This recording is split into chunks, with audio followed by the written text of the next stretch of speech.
All right. As we sort of get into it tonight here, let's start with offense, mostly because that is just how I created our tickers tonight. I started with offense and we'll work our way down to defense along the depth chart. Let's start at wide receiver, and specifically to me, the need is boundary wide receiver. Mm-hmm. If you look at the depth chart from a traditional perspective, the X receiver position, the only real receiver we have on our roster that you could consider an X type of player is Keon Coleman. Mm-hmm. I do not want to go into the 2026 season with Keon Coleman uncontested as my X receiver.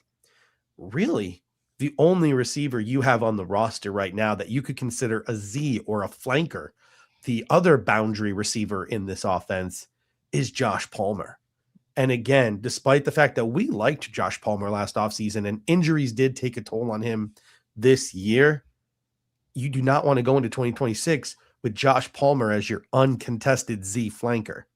You look in the slot, the Bills have Shakir, they have Hardman, they have Gosnell. They've got some bodies there. Dalton Kincaid, to me, is also a flex, so he's really a big slot.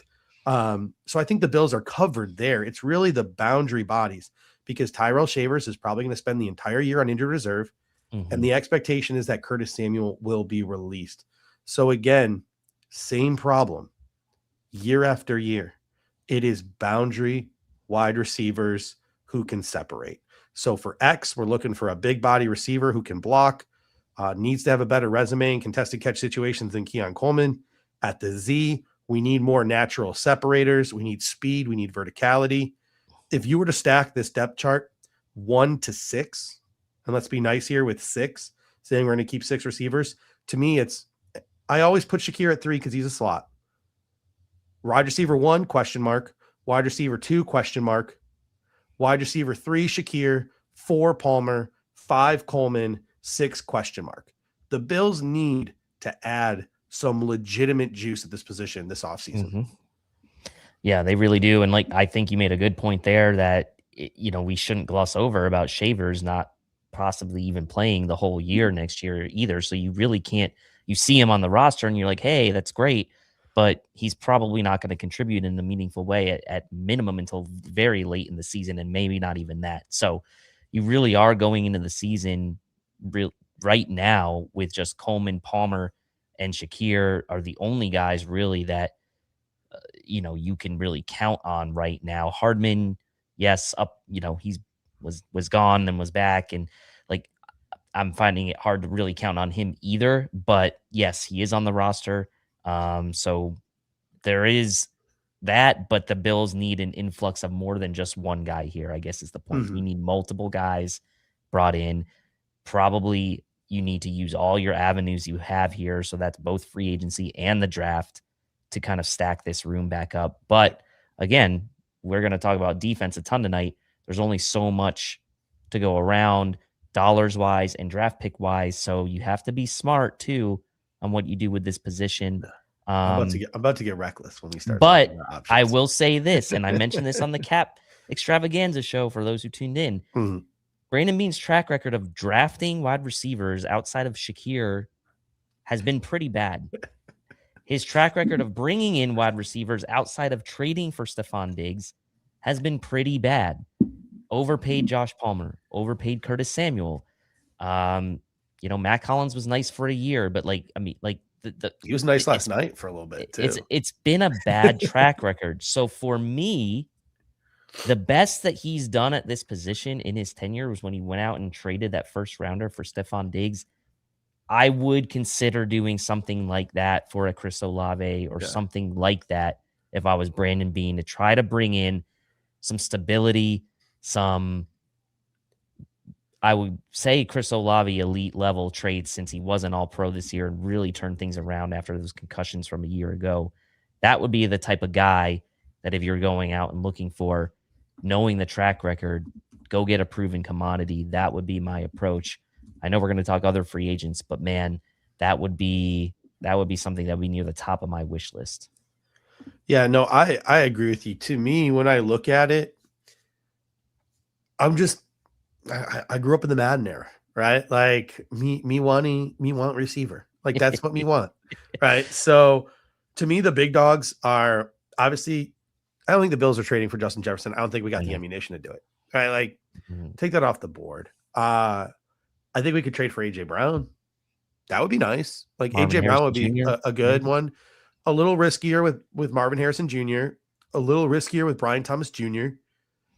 I think AJ Brown, if we're looking at trade candidates, is probably number one. Would you agree he's number one outside of the pot shot of Justin Jefferson? I think he could be number 1, but I'm not necessarily sure that I'm putting him shoulders above Olave. I didn't even think about Olave because I don't personally think Olave is on the market. But if Olave was on the market, I would say heck yes. I would put him right Those up there 2, yeah. with AJ Brown, and we can have that conversation later. But if Marvin Harrison Jr. or and I don't think Marvin Harrison Jr. will now with LaFleur in Arizona, but say he is Marvin Harrison Jr. Brian Thomas Jr. are on the block trading block. Which one are you going after? To me, it's probably Brian Thomas Jr. with that verticality. Marvin Harrison Jr. just the injuries and things like that just kind of rubbed me the wrong way a little bit. But I know Brian Thomas Jr.'s got some off field stuff, right? Kind of some work habit things that he needs to work on, kind of like Keon Coleman. So there's concern with him there as well. I think Brian Thomas Jr. would be interesting. I think Marvin Harrison now with the connection to the former Cardinals coach, who's now the wide receivers coach for the Bills, is interesting. Both guys on their rookie deals. Obviously, the Jags went out and traded for Jacoby Myers last year. They still have Travis Hunter in the wings. They have Parker Washington. So the Jags are kind of like, I'll call it flush at wide receiver. I don't know that the Jags would try to trade Brian Thomas Jr. to a contending AFC team. So Yeah. to me, I think Marvin Harrison Jr., depending on what LaFleur wants to do, depending on what the Cardinals, if they're going to do like kind of a hard reset or Mm-hmm. what, they could get some good draft capital for him considering he's still on a rookie contract. And from a cap situation, it's really not going to cost the Yeah. Bills much of anything in 2026. Now, they would have to give him an extension at some point.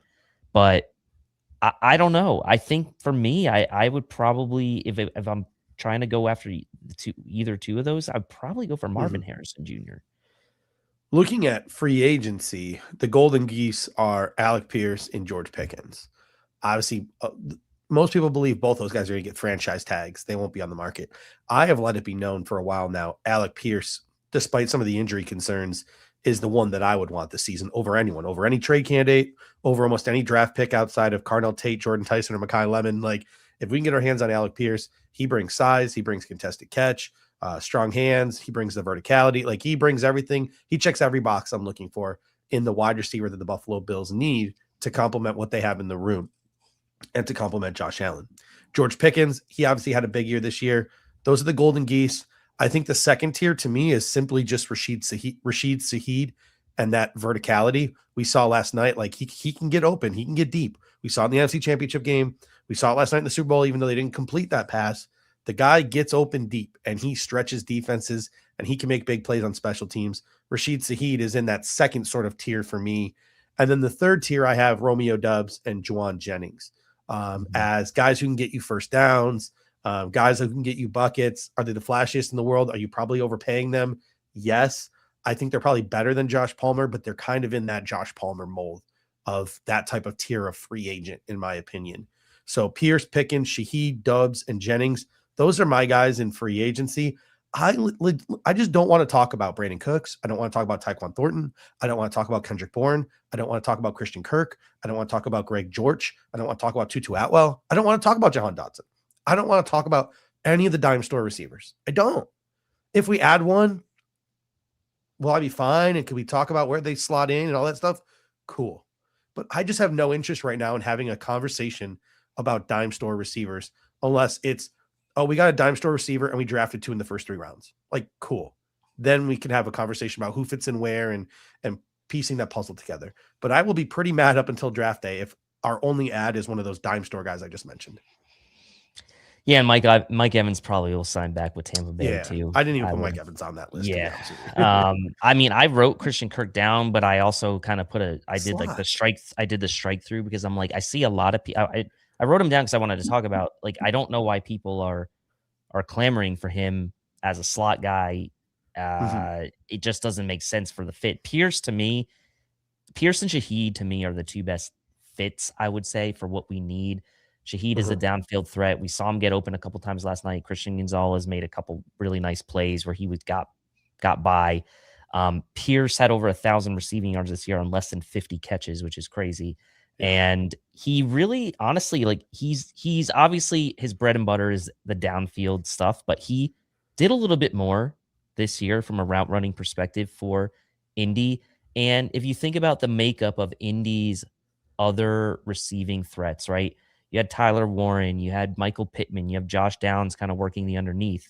To me, that's like Shakir, Kincaid, Knox, right? Working the underneath. And then you've got a guy like Pierce who would fit in really, really nicely as a complement to what the Bills already have in the room. I think it would be an awesome fit.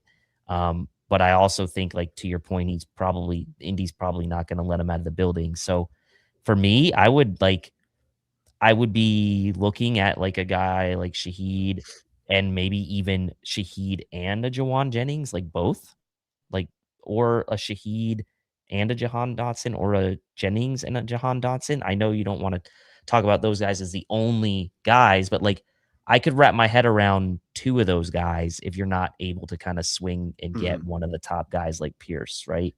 Um, so with Pierce sort of not on the table, Shaheed kind of becomes option number one. The question I think I had during the salary cap show, and I think others maybe had too, is like, can Shaheed really be kind of like, a top two target for you on your team or a top three target? And I don't necessarily think the Bills need him to be a top two if you have Shakir and Kincaid, but he needs to be the downfield threat, and we know he can. Mhm. So if you're trying to save a little money, you're still going to probably pay him over $10 million a year, which you just gave Josh Palmer and Curtis Samuel. Don't let the mistakes of those signing those guys to 10 plus million like scare you away of bringing in a guy like Shaheed. So that's kind of where I am with that.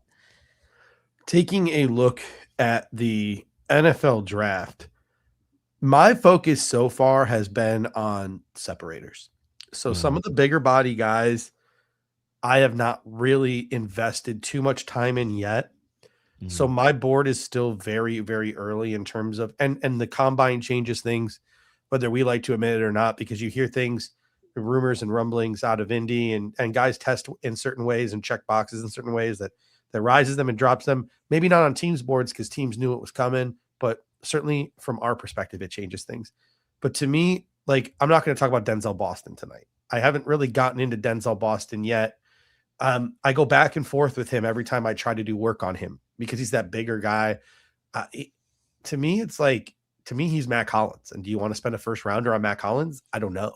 So a guy like Denzel Boston, I'm probably not going to mention Malachi Fields. I'm not going to really mention tonight. Those guys, I still got to do some more digging into, and we're going to have wide receiver specific shows, so we'll have more time to dig into those guys.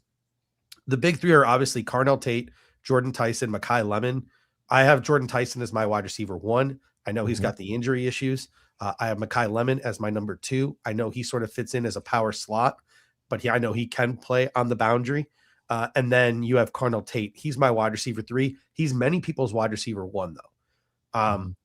I would take any three of those receivers on the Buffalo Bills roster if the Buffalo Bills could trade up for them simply because of just how good they are as overall receivers. Fit be damned, right? For a guy like Makai Lemon, just get him on your roster. He's a good football player. Yeah. But to me, of those three guys, the most actual like bit fit for kind of checks the boxes of what we need is probably Carnell Tate. Yep. Pure boundary guy, can get down the field, verticality, contested catch. Reminds me a lot of George Pickens. I think he's going to get overdrafted. I don't think he's a top 10 pick. In this draft class, he might be a top 10 pick. To me, he's like a guy who should go somewhere between 15 and 25. And I don't think he's going to get there. I think he's going to be a little overdrafted, but I love Carnell Tate. I think he's a good receiver. Those are the big three. In terms of first round right now, I have two names that I'd be willing to take at 26. Casey Concepcion. I know Chris Trapasso was live just before us doing a full workup on him. I know you have a lot of familiarity with him, being he was an NC State guy before transferring to Texas Tech. This, Mhm. despite the size, this is a natural separator. Despite the size, this is a guy who can play inside or outside. Despite the size, this is a guy who can get off press. This is a guy who can get open in zones. Like this is a Zay Flower-ish type of guy that I think could really be a boon to this Buffalo Bills offense. Concepcion is a guy I would want at 26, and Omar Cooper Jr. Mhm. I have been high on Omar Cooper Jr. since midseason. When people were still talking about him as a third or fourth round pick, I said, no, this guy's going to be a first round draft pick. And I think he will be a first round draft pick. I think he's going to go into Indy. I think he's going to test very well. The comp that a lot of people want to give for Omar Cooper Jr. right now is Rashee Rice, and they talk about him as a slot guy. I think he's got a lot of Brandon Ayuk to his game, and I can project Omar Cooper Jr. to the boundary as well. So to me, Concepcion and Omar Cooper Jr. are the two guys that I would really, really like for the Buffalo Bills in the first round. If they were to pull the trigger on receiver, who knows if either guy will even be on the board when the Buffalo Bills pick. That kind of stuff will get fleshed out over the next, I don't know, month or so. Yeah, and I think you nailed it with the top three guys as well. I mean, Mekhi Lemon, he So came good. into he came into the season with high expectations, obviously, and he was a guy I talked about on the summer scouting series back in June.